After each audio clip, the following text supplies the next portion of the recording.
جس حدیث میں ہے کہ 3 دن سے کم میں قرآن ختم نہ کرو، اس حدیث کے آخر میں حضرت عثمان بن عفان کا ایک رات میں قرآن پاک ختم کرنا موجود ہے۔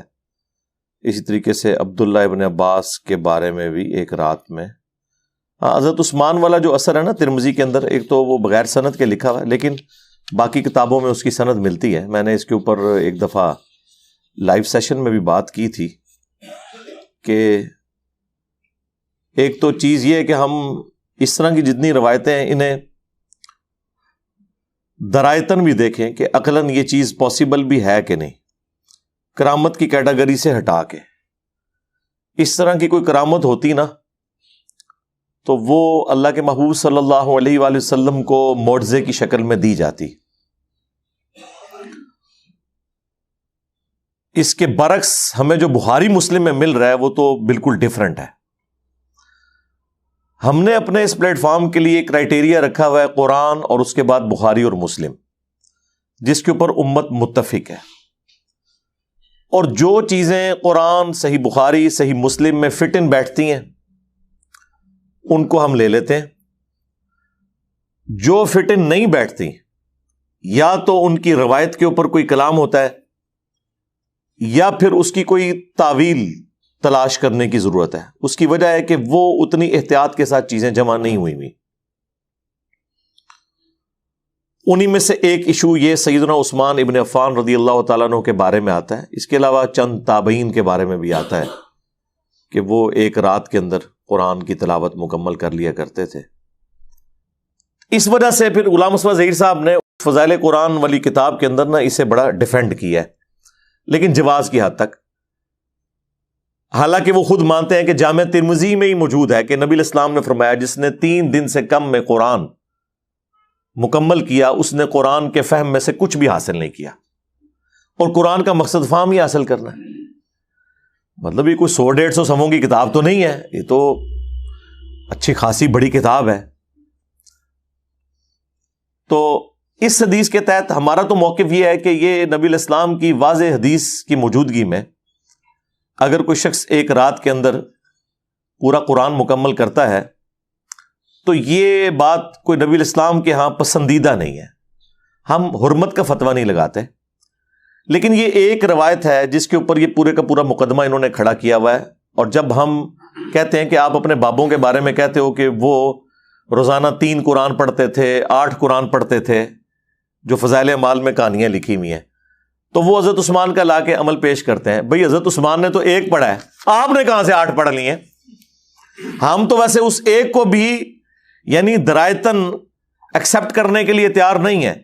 شاید کوئی موسم سرما کی کوئی ایسی رات آ گئی ہو جس کے اندر یہ پاسبل ہو، ادروائز اگر آپ ایک نارمل سپیڈ میں بھی قرآن پڑھیں تو 15 سے 20 منٹ تو ایک پارے کے لیے چاہیے، اور اگر آپ اس کی قرات کا اہتمام کر کے پڑھیں تو میرا خیال ہے 1 گھنٹے میں ایک پارہ مکمل ہوتا ہے۔ اسی لیے آپ دیکھتے ہیں کہ اہل حدیث کے ہاں جو قیام اللیل ہو رہا ہوتا ہے 1.5 سے 2 گھنٹے کا ہوتا ہے، اور پڑھتے وہ کتنا ہے 1 یا 1.25 پارہ۔ تو آپ مجھے بتائیں ایک رات میں 30 گھنٹے تو نہیں ہوتے، آدھا گھنٹہ بھی لگا لیں تو 15 گھنٹے کی بھی کوئی رات نہیں ہوتی۔ کوئی سردیوں کی بھی کوئی لمبی سی رات بھی نکال لیں تب بھی 15 گھنٹے کی نہیں بنتی۔ تو غلام مصطفیٰ ظہیر صاحب نے اسے کور کرنے کی کوشش کی ہے، انہیں اندازہ ہو گیا تھا کہ یہ کام گڑ بڑا ہے۔ انہوں نے لکھا کہ وہ بعض اوقات راتیں بھی لمبی ہوتی ہیں اور پھر جو بندہ روٹین میں پڑھتا رہے، وہ آپ جو مرضی کر لیں، یہ بات سمجھ میں آنے والی نہیں ہے۔ اور پھر اس پہ تر رہا یہ کہ بخاری اور مسلم دونوں میں حدیث ہے، نبی علیہ السلام نے فرمایا کہ تم میں سے کسی میں استطاعت ہے کہ وہ 1/3 قرآن پڑھ لے ایک رات میں؟ تو صحابہ کرام نے کہا کہ یا رسول اللہ اس کی طاقت کون رکھ سکتا ہے سوائے فضائل اعمال کے بزرگان دین کے، انورٹڈ کامز میں۔ تو نبی علیہ السلام نے فرمایا سورہ اخلاص پڑھ لو، یہ 1/3 قرآن کے برابر ہے۔ 2 اعتبار سے 1/3 قرآن کے برابر ہے۔ ایک تو قرآن کے جو 3 بنیادی عقائد ہیں نا، عقیدہ توحید، عقیدہ رسالت اور عقیدہ آخرت، باقی ساری اس کی کورالریز ہیں۔ شریعت کے جتنے احکامات ہیں وہ عقیدہ رسالت کی کیٹیگری میں فال کرتے ہیں۔ اسی طریقے سے اللہ کی ذات کے تعارف کے اوپر جتنی آیات ہیں وہ توحید کی کیٹیگری میں فال کرتی ہیں۔ اور فکر آخرت سے متعلق یا آخرت کی جواب دہی سے متعلق جتنی آیات ہیں وہ عقید آخرت سے متعلق ہے، اسی میں عذاب قبر، وہ ساری چیزیں اسی میں آ جاتی ہیں۔ تو یہ تین بنیادی مسلمانوں کے عقائد ہیں، عقیدہ توحید، عقیدہ رسالت اور عقیدہ آخرت۔ اب فرشتوں پر ایمان، ظاہر ہے وہ اللہ کے فرشتے ہیں، توحید میں ہی داخل ہو جائے گا۔ کتابوں پر ایمان، رسولوں پر ایمان، وہ عقیدہ رسالت میں آ جائے گا۔ اس اعتبار سے تہائی قرآن ہے سورہ اخلاص کہ توحید کا ٹچ سٹون ہے سورہ اخلاص، اور توحید قرآن کا ایک تہائی حصہ ہے ایڈریس کرنے کے اعتبار سے، اور اس اعتبار سے بھی ایک تہائی ہے کہ اس کا ثواب تہائی قرآن کے برابر ہے۔ تو اگر 3 دفعہ سورہ اخلاص پڑھ لی جائے تو ایک قرآن کے برابر ثواب ملے گا۔ تو اگر اس طرح کوئی 8 قرآن روزانہ کے پڑھتا ہے تو ہمیں تو کوئی اعتراض نہیں، 24 دفعہ سورہ اخلاص پڑھتا ہوگا۔ لیکن اگر آپ کہتے ہیں کہ نہیں وہ سٹارٹ سے لے کے اینڈ تک پڑھیں تو پھر اس طرح کی باتوں کا مذاق ہی بنے گا نا، اور پھر آپ اسے کرامت بنا کے پیش کریں گے تو ہم کہیں گے کہ یہ کرامت اللہ کے نبی علیہ السلام کو کیوں نہیں حاصل تھی؟ جو آپ بعد کے لوگوں کے بارے میں کلیم کر رہے ہیں۔ سب سے زیادہ قرآن کے ساتھ شغف رکھنے والا کون تھا؟ اللہ کے نبی علیہ السلام۔ بخاری مسلم دونوں میں حدیث ہے کہ اللہ تعالی سب سے زیادہ توجہ سے وقت کے پیغمبر کو سنتا ہے جب وہ اللہ کی کتاب کی تلاوت کرتا ہے۔ یعنی یہ اللہ کو جو پسندیدہ ترین چیزیں ہیں نا، وہ اپنے نبی کی قرات سننا ہے قرآن پڑھتے ہوئے۔ تو نبی علیہ السلام کا تو اوڑھنا بچھونا ہی قرآن تھا، اتنا تھا کہ سورۃ المزمل میں اللہ تعالیٰ نے نبی علیہ السلام کی جو حالت دیکھی کہ آپ پوری پوری رات قیام کرتے ہیں، تو آپ کو کہا گیا کہ آپ تھوڑا ریلیکس کریں، آدھی رات کر لیں، چلے تھوڑا بڑھانا اس سے کر لیں، نہیں تو تہائی رات، پھر کل کو آپ کے اوپر مشکلات بھی آنی ہے جہاد اور قتال کے اعتبار سے، اور آپ کے ساتھیوں نے معاش کی تلاش بھی کرنی ہے، یہ ساری کی ساری چیزیں ساتھ اٹیچ ہیں، تو آپ قیام کو کم کریں۔ تو نبی علیہ السلام کا تو اوڑھنا بچھونا قرآن تھا۔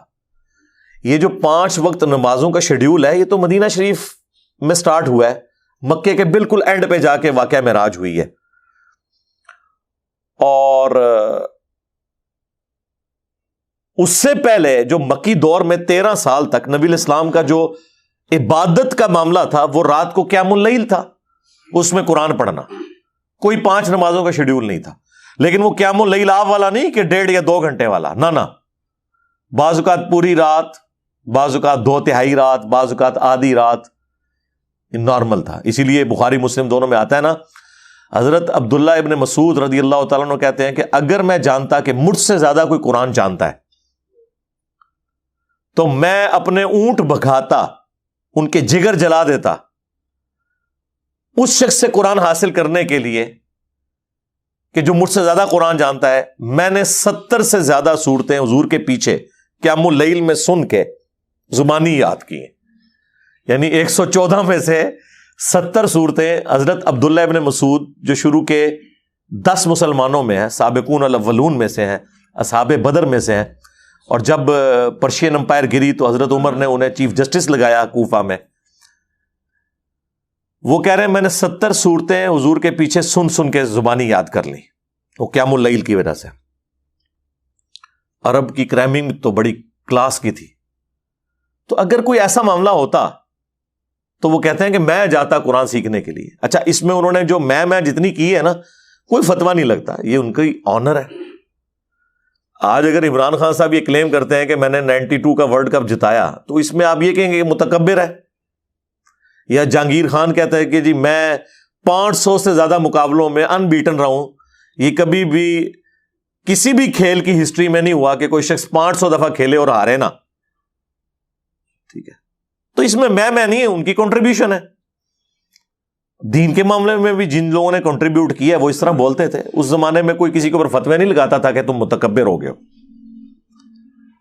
تو صحابہ کرام علیہم رضوان میں قرآن سیکھنے کا جذبہ اور شوق یہ تھا، لیکن آپ کو کہیں اس طرح نہیں ملے گا کہ وہ 3 یا 8 قرآن اور یہ سب کچھ جو کچھ یہ انہوں نے فضائل اعمال میں لکھا ہوا ہے، اور پھر حدیثیں جب موجود ہوں کہ صحابہ کرام تو اس چیز کو سمجھ رہے ہوں کہ محال ہے، اور نبی علیہ السلام فرما رہے ہوں کہ اس نے قرآن فہمی کا حق نہیں ادا کیا، اور آپ یہ کہتے ہیں جناب کہ جی 61 قرآن امام حنیفہ رحمۃ اللہ علیہ جو ہے وہ پڑھ لیتے تھے رمضان شریف میں، وہ کہتے ہیں جی ایک دن کے وقت ایک رات کے وقت، تو یہ 30 روزے ہو گئے، تو 60 قرآن اور ایک تراویحوں میں بھی۔ تو رات میں تو وہ پہلے ہی پڑھ رہے تھے، تراویح میں کون سا قرآن سن رہے تھے؟ نہیں، وہ تراویح بھی پڑھتے سن جماعت نہ، بس وہ ایک ساتھ بنایا ہوا ہے۔ تو 61 قرآن انہوں نے مشہور کیا ہوا ہے، اور یہ فضائل اعمال میں لکھا ہے۔ میں نے پہلے بھی کئی دفعہ عرض کیا ہے کہ جیلم میں ہی تبلیغی مرکز بھی ہے۔ ایک دفعہ میں ظہر کی نماز کے لیے اپنے بچوں کے ساتھ گیا وہاں نماز پڑھنے کے لیے۔ ظہر کی نماز وہ عموماً لیٹ پڑھتے ہیں، تو گرمیوں میں سنت ہے ظہر کی نماز کو لیٹ پڑھنا، تو میں کبھی کبھار وہاں جماعت کے ساتھ نماز پڑھنے، جن دنوں میں پبلکلی اس طرح جایا کرتا تھا ان دنوں کی بات کر رہا ہوں، تو ظہر کے بعد وہ فضائل اعمال سے درس کا سلسلہ بھی کرتے ہیں، تعلیم جسے کہتے ہیں۔ تو میرے بچے چھوٹے چھوٹے، یعنی 10 سال سے کم عمر تھی دونوں کی اس وقت، تو وہ فضائل اعمال سے وہ یہی پڑھ رہے ہیں کہ جی ایک بزرگ جو ہے روزانہ 3 قرآن پڑھتے تھے، 8 قرآن پڑھتے تھے، اور یہ سب کچھ نا۔ اب میں یعنی وہ سن رہا تھا اور مجھے بڑی پریشانی لگی ہوئی تھی، مجھے پتا تھا کہ یہ جو کچھ میں سوچ رہا ہوں کہیں یہ بھی نہ یہ سوچ رہے ہوں، اور میرا خدشہ درست نکلا۔ جب واپسی پہ موٹر بائک میں نے نکالی تو میرا بیٹا مجھ سے پوچھتا ہے کہ بابا یہ کیسے ہو سکتا ہے کہ روزانہ کوئی 8 قرآن پڑھ لے؟ ٹھیک ہے، اب ظاہر ہے وہ اس وقت تک 3 دفعہ تو قرآن ناظرہ وہ کمپلیٹ کر چکا ہوا تھا، اب اس کو تو نہیں آپ دھوکہ دے سکتے کہ بھئی یہ کرامت ہو گئی یا کوئی ٹائم بڑھ گیا اور یہ ہو گیا اور وہ ہو گیا۔ تو میں نے اسے کہا کہ بیٹا یہ کہانی ہے، اس کو چھوڑ دو، جو باقی باتیں ہیں وہ آپ لے لو۔ یہ آپ نے امت کو ایجوکیٹ کرنا ہے، ساتھ ساتھ یہ کہانیاں لکھ کے مر چکے ہیں، مصیبت ڈال گئے ہیں پچھلوں کو، اور پھر جب ہم ان لوگوں کی باتوں کا انالیسس کرتے ہیں، لوگ کہتے ہیں ہمارے بزرگوں کا مذاق اڑاتے ہیں۔ بزرگوں نے خود مذاق اڑایا۔ اب فضائل مال میں انہوں نے لکھا ہوا کہ 12 دن تک ایک بزرگ کا واقعہ ہے کہ ایک ہی وضو سے ساری نمازیں پڑھی، یعنی 12 دن تک نہ وہ سوئے، نہ انہوں نے کھانا پینا کیا، اور نہ ٹوائلٹ گئے۔ تو وہ کوئی بہت بڑے لیول کا کوئی، میرا خیال ہے grains book of world record میں اس مریض کا نام لکھنا چاہیے۔ کوئی مریض ہی ہوگا نا جس کی نہ ہوا جاری ہو، نہ اسے پیشاب آئے، نہ اسے بھوک لگے، یا وہ پھر بستر مرگ کے اوپر ہوگا، اور اشاروں سے اس نے 12 دن تک یہ ساری نمازیں پڑھی ہوں گی، لیکن یہ تو نہیں لکھا ہوا، اور کہتے ہیں کرامت ہے۔ کرامت تو صحابہ کرام کو تو اس طرح کی کوئی کرامت حاصل نہیں تھی، اور اس زمانے میں تو سب کچھ نارمل چلتا تھا۔ اسی طریقے سے آپ مطلب عجیب و غریب یہ کہانیاں تو آپ کو ہر دوسری جگہ سننے کو ملیں گی کہ جی وہ بزرگ جو ہیں وہ بیٹھے یہاں ہوتے تھے اور نماز مکے پڑھ لیتے تھے، مدینے جا کے پڑھ لیتے تھے، ان کی یہ پرواز ہوا کرتی تھی، روحانی پرواز، اور یہ وہ۔ ہم کہتے ہیں جی صحیح مسلم میں حدیث موجود ہے، مشکات کے اندر بھی ہے، بنو سلمہ جو ہیں وہ مدینے کے چوراہے پہ کھڑے ہیں، اللہ کے نبی پاس سے گزرے ہیں صلی اللہ علیہ وآلہ وسلم، اور استفسار فرمایا تو انہوں نے کہا یا رسول اللہ ہم نے ارادہ کیا کہ ہم شہر میں شفٹ ہو جائیں، کیونکہ ہمیں گاؤں سے آنا پڑتا ہے نماز پڑھنے کے لیے، لیٹ ہو جاتے ہیں۔ تو آپ علیہ السلام نے فرمایا کہ تم وہیں رہو، تم جتنے قدم چل کے آتے ہو تو اللہ کے حضور تمہارے لیے نیکیاں لکھی جاتی ہیں۔ اچھا وہ شفٹ اس لیے ہو رہے ہیں کہ ہمیں نماز میں آسانی ہوگی، دور سے آنا، جماعت میں شامل ہونا ایک تردد کا کام ہے، تو ہم قریب ہی آ جائیں۔ اور نبی الاسلام فرما رہے ہیں جتنے قدم چل کے آتے ہو ثواب ہوگا۔ ان کے وہم و گمان میں بھی نہیں تھا کہ اڑ کے بھی کوئی آ سکتا ہے، نہیں تو نبی الاسلام فرماتے ہیں کہ بھئی تم تو بڑی شان والے ہو، تمہارے گھوڑے کے قدموں کی خاک جو گھوڑے کے نتنوں میں بیٹھے، جو ایک کہانی انہوں نے بنائی ہوئی ہے لمبی سی، اور اس کو کوئی غوث کتب ابدال نہیں پہنچ سکتا، اور غوث کتب ابدال تو جو ہے وہ ایک نماز مکے پڑھیں گے، ایک مدینے، ایک بیت المقدس، اور اس اونوی پڑھتے نا بیت المقدس کے کوئی نہیں کہ اتنے اسرائیل دی فوج وڑن نہیں دینی انہوں نے، ٹھیک ہے، تو چھڑاتے کیوں نہیں ہیں؟ بیت المقدس نمازیں پڑھتے ہیں یہ بزرگ جا کے، اور نگاہیں مار کے بندوں کو بھسم کرتے ہیں، تو اسرائیلی فوجیوں کو وہاں سے ہٹا دینا, مسلمانوں کے لیے آسانی ہو جائے. ٹھیک ہے, ڈیوٹیاں لگی ہیں نا جی. اللہ کیوں نہیں کرتا؟ اللہ اس لیے نہیں کرتا کہ اللہ نے مسلمانوں کی ڈیوٹی لگائی ہوئی ہے, اور مسلمانوں نے ڈیوٹی لگائی ہوئی ہے غوث قطب ابدال کی طرف. تو تمہیں ہی پوچھنا ہے نا کہ آپ کراچی شہر کی ڈیوٹی پہ ہیں اور کراچی کی ساری ہیروئن اور ساری افیون اور چرس آپ کے مزار کے اوپر بک رہی ہے, تو یہ کیا ڈیوٹی آپ پوری کر رہے ہیں؟ آپ جناب لاہور شہر کی ڈیوٹی آپ کے پاس ہے, آپ کو کہتے ہیں جی روحانی گورنر پنجاب, اور جتنی بے حیا عورتیں ہیں وہ اپنا ناچ گانا, اور جتنے چرسی اور پاؤڈری ہیں وہ آپ کے مزار پہ نظر آئے, تو سرکار آپ سے پوچھیں گے نا کہ آپ نے ڈیوٹی پوری کی ہے یا نہیں. آپ ہی سے پوچھیں گے, آپ کا کلیم ہے نا. اللہ کا کلیم کہیں نہیں ہے کہ میں یہ کروں گا, وہ تو امت کی ڈیوٹی ہے. تو پھر ان ساری چیزوں کو چھپانے کے لیے ان کے پاس بڑے یعنی جھوٹے قسم کے بہانے ہوتے ہیں. تو وہ بات وہاں سے میں نے شروع کی تھی. ہم تو بالکل ایگری نہیں کرتے اس طرح کی چیزوں کے ساتھ, اور یہ عقلاً بھی محال ہے. ہو سکتا ہے راوی کا وہم ہو سکتا ہے کہ کوئی ایک آدھ دفعہ کوئی ایسا معاملہ ہو گیا ہو, نہ یہ کوئی روٹین والا معاملہ پاسبل ہے, نہ ہم ان روایتوں کی بنیاد پہ ہمیں کوئی چیز مجبور کرتی ہے کہ جو چیز واضح قرآن کے اسلوب کے, بخاری اور مسلم کے اسلوب کے خلاف ہے ہم اسے ایکسیپٹ کر لیں. بالکل قطعاً نہیں.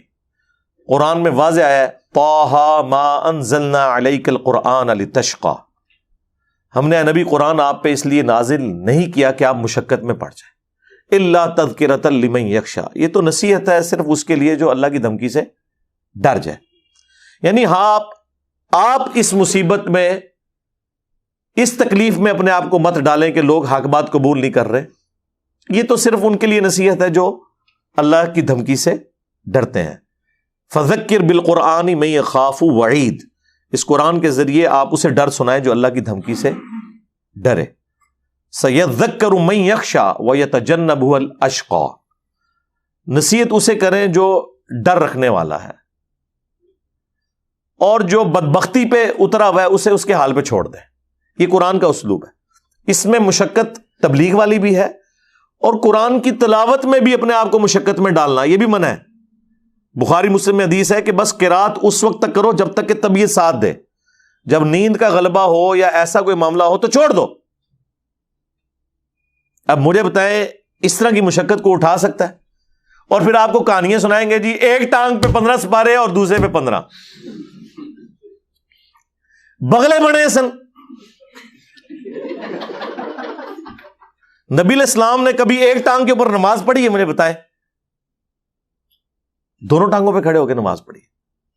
ویسے آپ کو کہتے ہیں کہ جی وہ دائیں پاؤں کا انگوٹھا ہل جائے تو نماز ٹوٹ جاتی ہے, تو جب وہ دائیں پاؤں پورا اٹھاتے ہوں گے, ہائے ہائے ہائے کتنے دعا گیا, کہتے نہیں قلعہ ہے نماز دا اے سجا انگوٹھا. کہانیاں بنائی ہوئی ہیں, اور جب ہم یہ بات کریں تو ان کو برا لگتا ہے. تو یہ مشقت نہیں ہے. بخاری مسلم دونوں میں حدیث ہے, نبی علیہ السلام گھر میں انٹر ہوئے, آپ نے دیکھا کہ ایک چھت سے رسی لٹک رہی ہے. آپ نے فرمایا یہ رسی کیسی ہے؟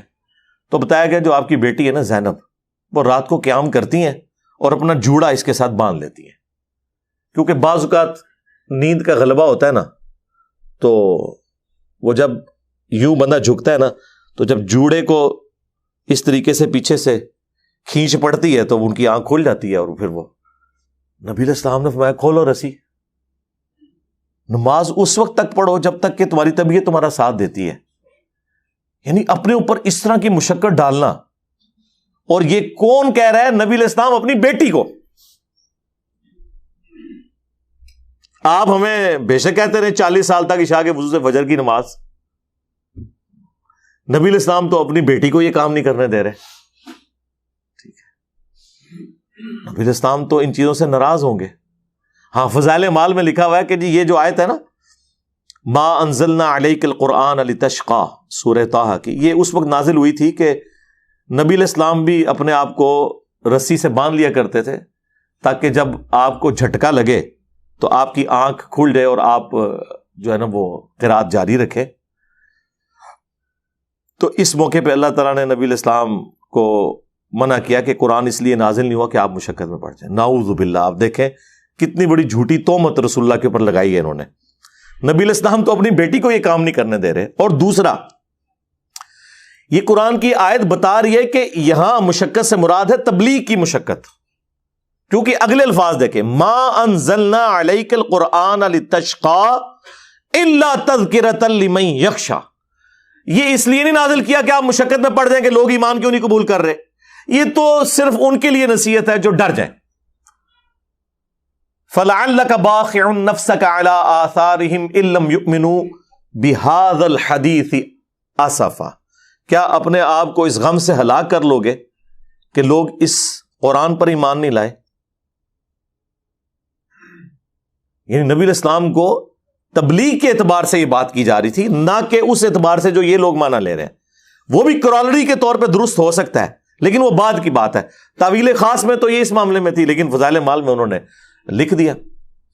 اور ظاہر ہے اس طرح کی باتیں اس لیے لکھی کہ فضائل مال کے مقدمے میں خود انہوں نے لکھا ہے کہ طبیبوں نے، یعنی ڈاکٹرز نے، مجھے ایک ذہنی مرض کی وجہ سے، مرض بھی ذہنی، چند دنوں کے لیے دماغی کام سے روک دیا تھا کہ یہ آپ کے ذہن کے اوپر.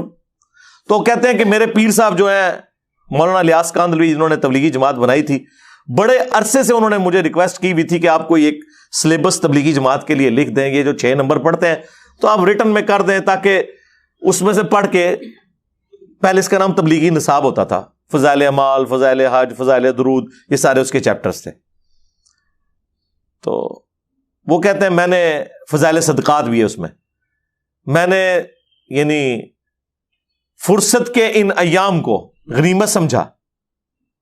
اور میں نے کہا کہ اچھا آگے الفاظ دیکھیں، وہ کہتے ہیں کہ اگر یہ اوراق پسند خاطر نہ بھی ہوئے، یعنی جو میں لکھ رہا ہوں اگر یہ شیخ کو نہ بھی پسند آیا میرا نصاب، ویسے پسند آیا، وہ آج تک پڑھ رہے ہیں، قرآن پڑھنے کی توفیق نہیں ہوئی ہے. ہاں، وَأُوحِيَ إِلَيَّ هَذَا الْقُرْآنُ لِأُنذِرَكُم بِهِ وَمَن بَلَغَ. اے نبی تم فرماؤ قرآن میں نے اس لیے وحی کیا تمہاری طرف تاکہ تم اس قرآن کے ذریعے ڈر سناؤ اور جس تک بھی یہ پہنچ جائے. آج بھی آپ رائے وینڈ چلے جائیں، قرآن کا ترجمہ نہیں رکھا ہوا انہوں نے، اپنا بھی نہیں رکھا ہوا شری تھانوی کا. جی اختلاف پیدا ہوتا ہے. میں نے جب ان کے سٹال والے سے پوچھا نا، رائے وینڈ اجتماع میں گیا، یہ بات ہے 2 نومبر 2007 کی، تو آج بھی بائی چانس نومبر کا ہی مہینہ، آج 13 نومبر 2022 ہے، تو میں کتنی پرانی بات آپ سے کر رہا ہوں. تو کہتے ہیں حضرات کہتے ہیں قرآن سے اختلاف پیدا ہوتا ہے. میں نے کہا قرآن میں تو لکھا ہوا ہے کہ یہ کتاب یہود و نصارہ کے اندر جو اختلافات ہیں ان کو بھی دور کرتی ہے، جو انہوں نے ٹیمپرڈ کتابوں کی فارم میں. اور آپ کہہ رہے ہیں اختلاف پیدا ہوتا ہے. نہیں جی وہ فرقوں کا اختلاف. تو میں نے کہا آپ احمد بریلوی کا بھی ترجمہ رکھ لیں، آپ اشرف تھانوی کا بھی رکھ لیں، آپ جوناگڑھی کا بھی رکھ لیں، سید فرمان علی شاہ کا بھی رکھ لیں. تو زبانی پڑھنے کے اوپر زور دیا ہوا ہے. تو اس میں لکھا وہ اوراق جو ہیں وہ پسند خاطر نہ بھی ہوئے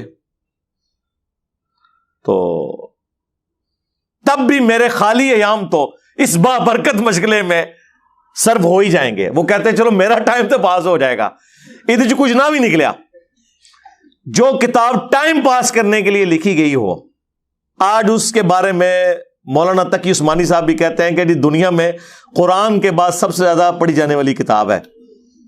یہ آنر کے طور پہ بتاتے ہیں. کہتے ہیں نہیں کوئی لمحہ ایسا نہیں گزرتا، جس طرح ہم کہتے ہیں نا کوئی لمحہ ایسا نہیں گزرتا کہ دنیا کے کسی حصے میں اذان نہ ہو رہی ہو اور اللہ کے ساتھ اس کے محبوب کا نام نہ بولا جا رہا ہو صلی اللہ علیہ وآلہ وسلم. وَرَفَعْنَا لَكَ ذِكْرَكَ کے تحت اللہم صلی علی محمد وعلی آل محمد. تو وہ کہتے ہیں نہیں کوئی لمحہ ایسا نہیں گزرتا کہ دنیا کے کسی حصے میں فضائل اعمال نہ پڑھی جا رہی ہو. یہ کوئی آنر کی بات ہے؟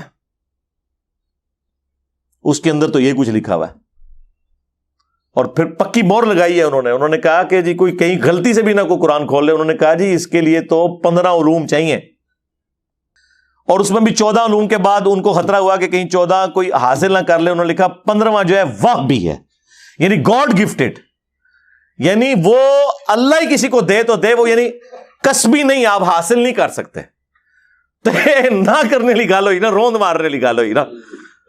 تو وہ لکھا وحی بھی ہے 15واں.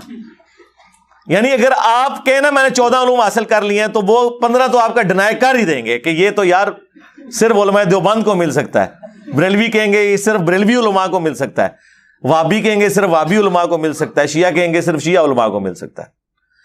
آپ لاکھ انہیں قرآن سے دکھائیں کہ قرآن میں اللہ تعالیٰ نے بار بار ایک صورت میں اس بات کو رپیٹ کیا ہے، وَلَقَدْ يَسَّرْنَا الْقُرْآنَ لِلذِّكْرِ فَهَلْ مِن مُدَّكِرٍ، ہم نے قرآن کو نصیحت حاصل کرنے کے لیے آسان کر دیا، تو ہے کوئی نصیحت حاصل کرنے والا؟ وہ آپ لاکھ بتائیں، آپ وہ ان کے اوپر سے گزر جائے گی، کیونکہ ظاہر ان کو ایک گیئر الٹا لگ گیا نا، اور پھر اس پہ ترا انہوں نے اور پکا کرنے کے لیے کہ کہیں کوئی مطلب جب سمجھے گا نہیں تو لوگ پوچھیں گے یار پھر قرآن نازل کس لیے ہوا ہے، تو انہوں نے کہا ان کو نا آپ اس طرف لگا دو کہ یہ پڑھو تو اتنا ثواب، یہ پڑھو تو اتنا ثواب۔ اس سے کس کو انکار ہے؟ وہ سائیڈ بینیفٹ ہے۔ مجھے بتائیں ایک بندہ یہاں سے حج کرنے جائے اور وہ کہ میں نے جہاز کا سفر کیا، راستے میں مجھے یہ سینریز نظر آئیں، تو مقصد اس کا حج کرنا ہے یا وہ جہاز میں بیٹھ کے سیر کرنا اور سینریز دیکھنا ہے؟ لیکن وہ بینیفٹ تو حاصل ہوگا، وہ ہم نہیں کہہ رہے کہ مزہ نہیں آئے گا۔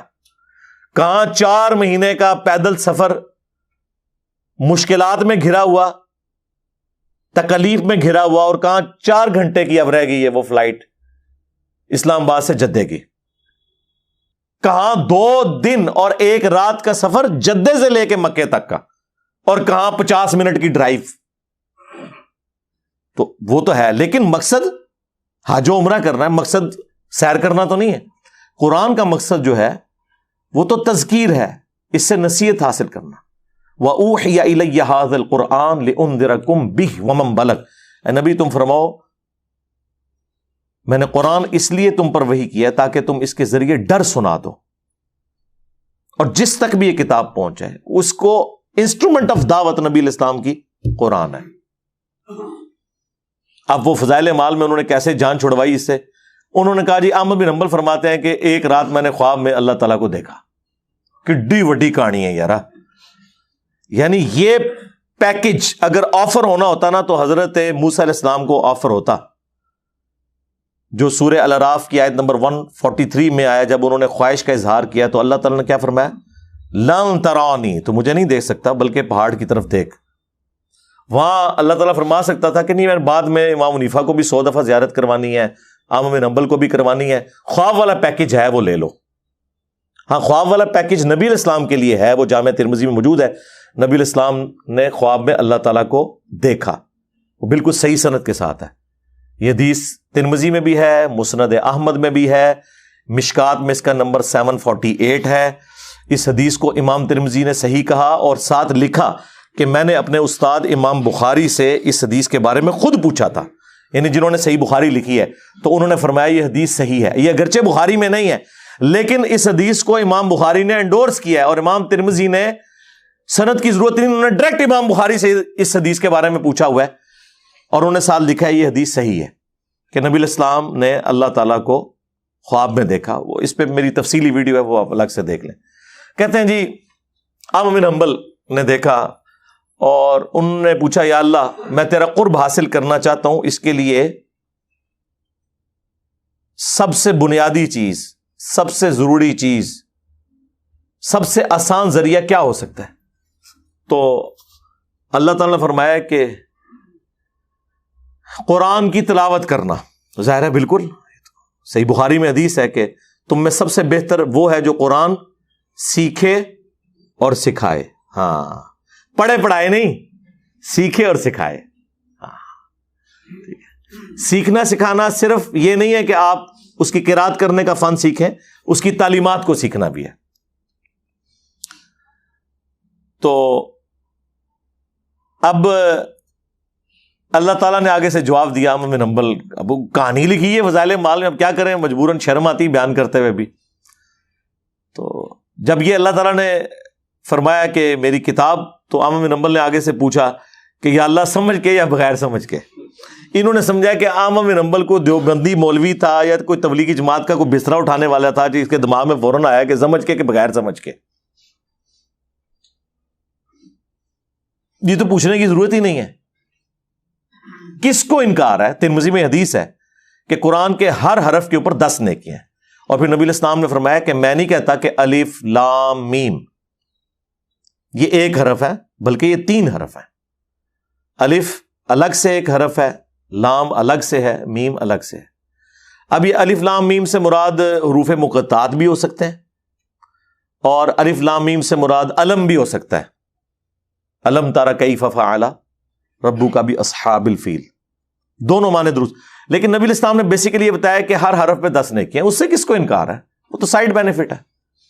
مجھے بتائیں کہ احمد بن حنبل یہ کیسے جرت کر سکتے تھے، اور پھر آگے سے اللہ تعالیٰ پہ جھوٹ باندھا کہ اللہ تعالیٰ نے فرمایا کہ خواہ سمجھ کے پڑھو خواہ بغیر سمجھ کے. نعوذ باللہ.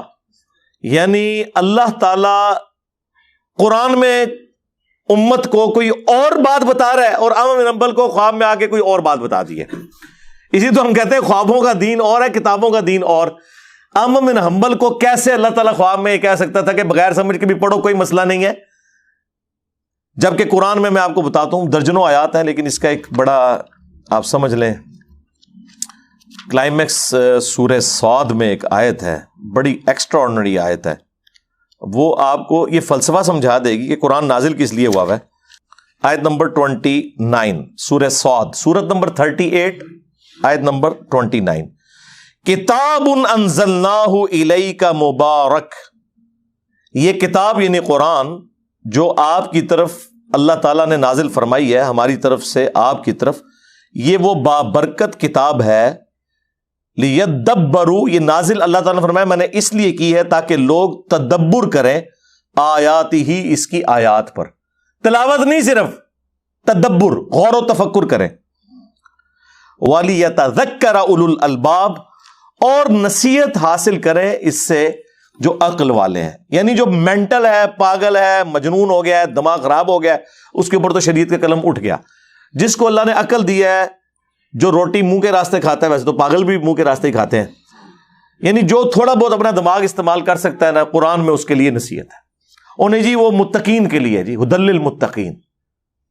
آپ کو کس نے یہ بات بتا دی ہے کہ متقین کا مطلب داڑھی پگڑی پیری مریدی ڈگری ہے؟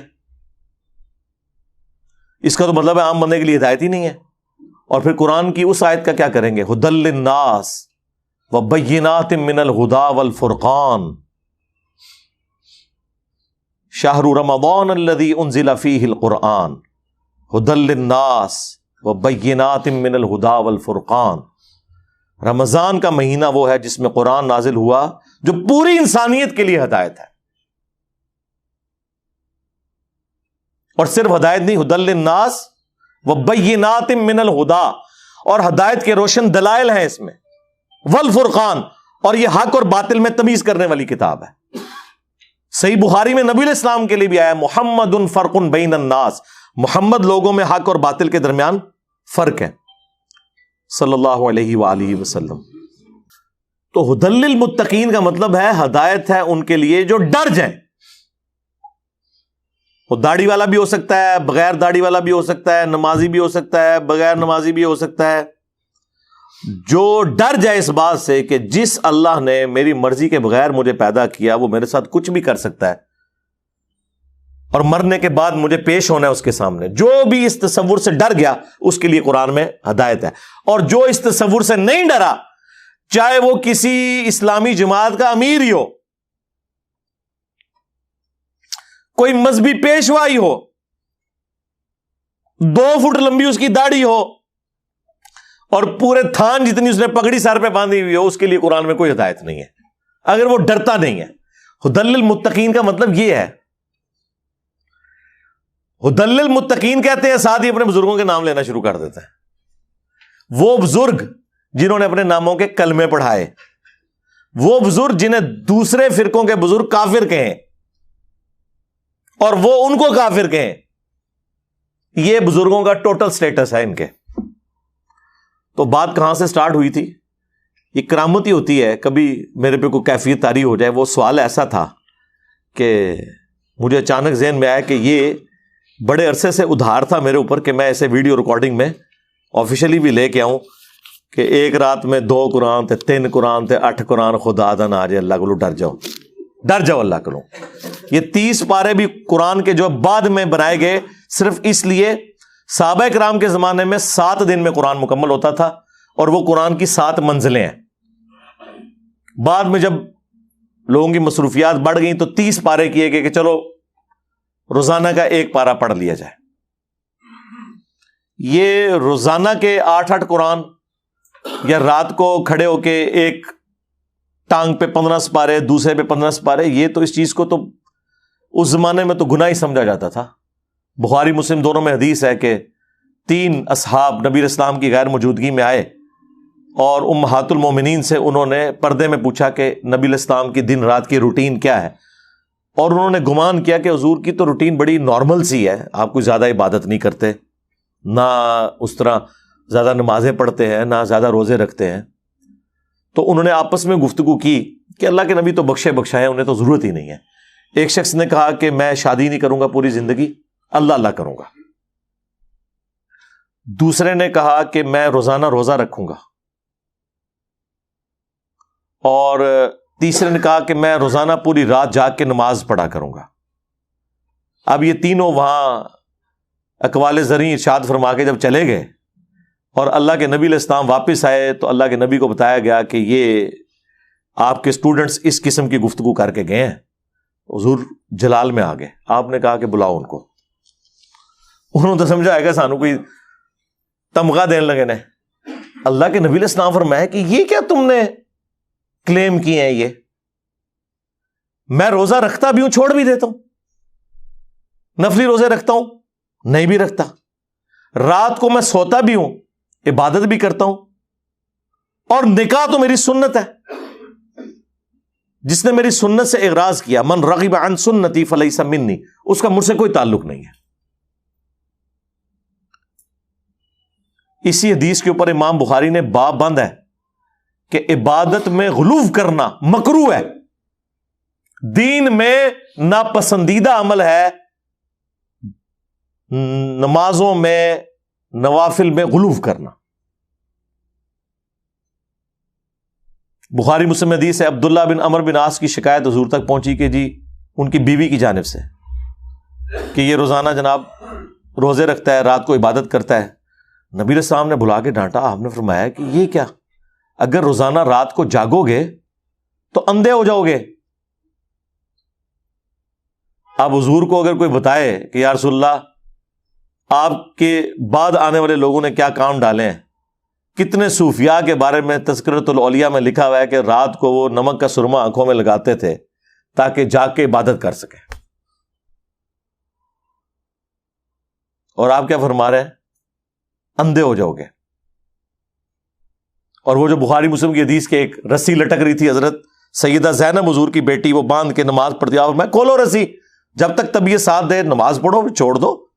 یہ کیا ہے کہ جوڑے کے ساتھ رسی باندھی ہوئی ہے، یعنی کتنا یہ غلو. آپ مجھے بتائیں عبد القادر جیلانی یا امام حنیفہ کی طرف جو منسوب ہے، اگر انہوں نے کیا تو اللہ انہیں معاف کرے، اگر انہوں نے نہیں کیا تو اللہ تعالیٰ پچھلوں کے اوپر غضب نازل فرمائے جنہوں نے ان کی طرف جھوٹ منسوب کیا کہ عشاء کے وضو سے فجر کی نماز پڑھتے تھے. ہاں اگر یہ ہے کہ وہ آخری آدھے گھنٹے میں اٹھ کے عشاء پڑھتے تھے اور پھر اسی وضو سے فجر، پھر تو ٹھیک ہے، وہ تو ساڑھے کافی سارے اسٹوڈنٹ انجی کر دینے، پھر مغرب بھی بے شک نال پڑھ لین، کوئی مسئلہ نہیں، نمازیں جمع ہو سکتی ہیں. لیکن اگر اس سے مراد یہ عام روٹین لے رہے ہیں تو یہ ہے بھی جھوٹ ہے اور ناپسندیدہ عمل. امام بخاری نے باقاعدہ باب باندھا ہے اس حدیث پہ. تو عبداللہ بن عمر بن عاص کو نبی علیہ السلام نے کہا کہ تیری آنکھیں اندھی ہو جائیں گی، تیرے جسم کا بھی تجھ پہ حق، تیری بیوی کا بھی تجھ پہ حق. اور پھر آپ نے فرمایا کہ روزانہ روزے نہ رکھو، ایک دن چھوڑ کے ایک دن روزہ رکھ لیا کرو، یہ داؤدی روزے ہیں. اور روزانہ روزہ رکھنے والا گویا ایسا ہے کہ وہ روزہ رکھتا ہی نہیں. دیکھیں بالکل الٹ بات، یعنی اللہ کے حضور 0 سے ملٹیپلائی. ہم تو سمجھتے ہیں کہ کام زیادہ میٹھا تیز کر دو تو میٹھا ود جاتا ہے. اسلام میں اگر آپ نے میٹھا تیز کیا تو وہ چیز ریجیکٹڈ ہو جائے گی، وہ بدعت ہو جائے گی، کیونکہ نبی الاسلام کے راستے سے ہٹ گئی نا. من احدث فی امرنا ھذا فہو رد، جس نے ہمارے دین میں کوئی چیز خود سے داخل کی وہ مردود ہے. اور مسلم کی وہ حدیث، یہ بخاری مسلم دونوں میں ہے، من احدث فی امرنا ھذا، اور مسلم میں تو الفاظ ہے نبی علیہ السلام ہر خطبے سے پہلے کہتے تھے، اور یہ الفاظ بخاری میں ابن مسعود سے بھی ہے. اما بعد فان خیر الحدیث کتاب اللہ وخیر الہدی ہدی محمد صلی اللہ علیہ وآلہ وسلم وشر الامور محدثاتها وکل محدثۃ بدعہ وکل بدعۃ ضلالہ وکل ضلالۃ فی النار۔ آگاہ ہو جاؤ، سب سے بہترین کلام اللہ کی کتاب ہے، سب سے ہدایت یافتہ راستہ محمد صلی اللہ علیہ وآلہ وسلم کا ہے۔ بدترین کام وہ ہیں جو دین میں خود سے داخل کر دیے جائیں، اور وہ کام جو ہیں وہ بدعتیں ہیں، تمام بدعتیں گمراہیاں ہیں، اور یہ تمام گمراہیاں جہنم میں لے جانے والی ہیں۔ کچھ الفاظ سنن نسائی میں ہیں، کچھ ترمذی میں، مین سٹرکچر اس کی بخاری میں موقوفاً ابن مسعود سے ہے، اور مسلم میں امام جعفر نے اپنے باپ امام باقر علیہ السلام سے، اور انہوں نے جابر بن عبداللہ سے یہ حدیث روایت کی ہے۔ مسلم میں اس کا نمبر 2005 ہے۔ تو میرے بھائی، ہم تو پھر عرض ہی کرتے ہیں کہ مرنے سے پہلے اے مسلمان کر لے اس پہ غور، کتابوں کا خدا اور ہے، بابوں کا خدا اور، کتابوں کا نبی اور ہے، بابوں کا نبی اور، کتابوں کا دین اور ہے، بابوں کا دین اور۔ یعنی یہ نہیں ہے کہ وہ کسی اور پیغمبر کو یا اللہ کو یا کسی اور دین کے ماننے والے ہیں، مانے ہوئے ہیں، لیکن نام اس کا لے کے اپنا سودا بیچ رہے ہیں۔ مکے مدینے کی آواز لگا کے بغداد شریف، اجمیر شریف اور دیوبند شریف اور بریلی شریف میں پھینک رہے ہیں، آواز لگا رہے ہیں مکے مدینے کی۔ اگر یہ مکے مدینے کی آواز لگانا چھوڑ دے تو ہمیں ان سے کوئی گلہ بھی نہ ہو، لیکن ہم اپنے نبی کے ساتھ انہیں غداری کرنے نہیں دیں گے کہ نام لیں ہمارے نبی کا۔ بھائی یہودی ہو جاؤ، عیسائی ہو جاؤ، ہندو ہو جاؤ، جو مرضی کرو، ہم کبھی تمہیں کرٹیسائز بھی نہیں کریں گے۔ وہ ہمیں قرآن نے منع کیا ہے کہ کسی کے جھوٹے خداؤں کو برا نہیں کہنا۔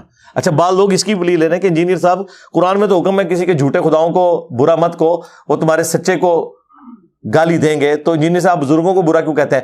اس لیے کہ بزرگ کسی کے جھوٹے خدا کی بات نہیں ہے، وہ ہمارے دین کے اوپر ڈاکہ مار رہے ہیں۔ اگر یہ بزرگ کہیں نا ہم ہندو ہیں، سکھ ہیں، عیسائی ہیں، تو ہم انہیں کبھی بھی برا نہیں کہیں گے، ہم علمی طریقے سے ان کا رد کریں گے۔ لیکن اگر یہ کہیں گے کہ ہم مسلمان ہیں اور ہم نبی الاسلام کا دین آپ تک پہنچا رہے ہیں، ہم قرآن کی تعلیمات پہنچا رہے ہیں، اور اندر انہوں نے اپنے بابوں کی سٹوریاں رکھی ہوئی ہیں، تو سرکار یہ تو واجب القتل ہیں، غدار ہیں اگر خلافت اسلامیہ قائم ہو تو۔ لیکن ہم تو صرف علمی رد کرتے ہیں، قانون ہاتھ میں نہیں لیتے۔ آپ کہہ رہے ہیں گالی دینے کی بات، یہ تو بہت آگے تک بات ہے، یہ غدار ہے۔ اسی لیے تو ہم نے عرض کیا ہے کہ میرے نبی سا ہے ہی کوئی نہیں، تیرے بابے تے شے ہی کوئی نہیں۔ صلو علی محمد وآل محمد، اللہم صلی علی محمد وعلی آل محمد واصحاب محمد وازواج محمد وامت محمد اجمعین الی یوم الدین، آمین۔